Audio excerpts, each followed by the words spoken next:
you had to go against your father. At first, he didn't know. But you said to me before that you felt lucky that you were able to tell your father about what you were doing yourself face to face. That would be the last thing that I would ever want to do. Right. Why did you consider yourself lucky? And what do you remember of that moment? Well, actually, it was not face to face. He was in prison. It was a high security prison for a while. And there was no communication between me and him. I was in the United States at that time, and I was writing the book.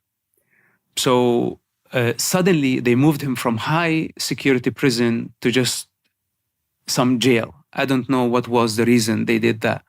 And at that time, I was in touch with my mother. So she told me, listen, your father has access to phone if you want to talk to him. And of course, my mother didn't know that I wrote a book about all my adventure with the Israeli intelligence with Hamas in the Middle East. So I thought to myself, this is my only shot.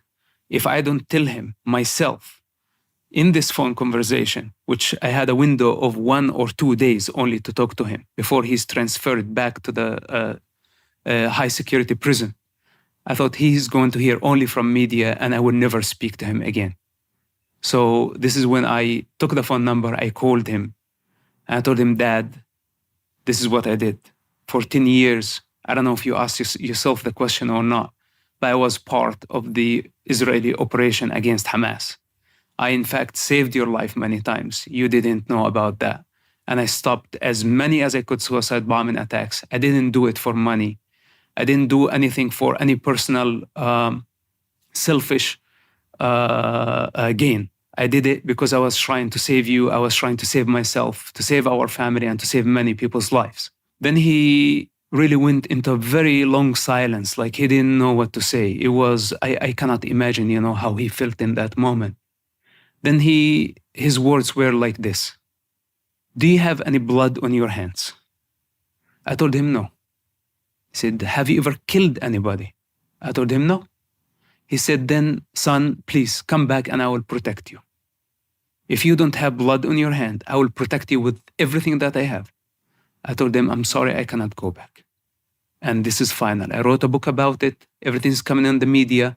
And I give you the permission to disown me. Because I knew what is going to be for him in that society, what is awaiting him. Then he said, no matter what will happen, you will always be my son.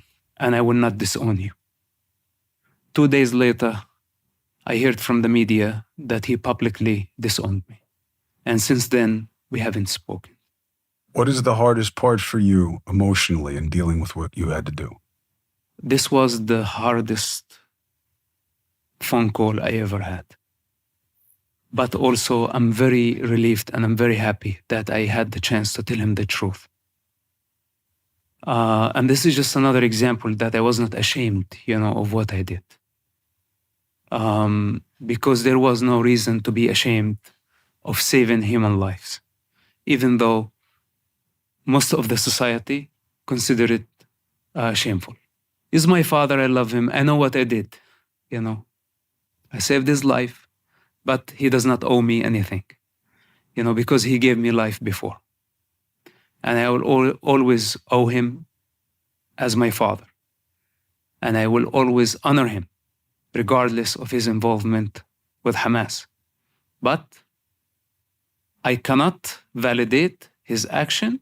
I cannot validate his rule as a Hamas leader as long as he takes part of that move. The father is something. The persona that he takes is something else. How do you deal with knowing that people that you loved, family, friends, want you dead? It was very hard at the beginning. Imagine if I go back to see my mother, the first to stab me would be my siblings, my brothers. The only person probably wouldn't do it is my mother in that world. The only person. But everyone else will participate and they will take turn on doing that. It would take no time for a mob to just form in that neighborhood and I would be finished in no time.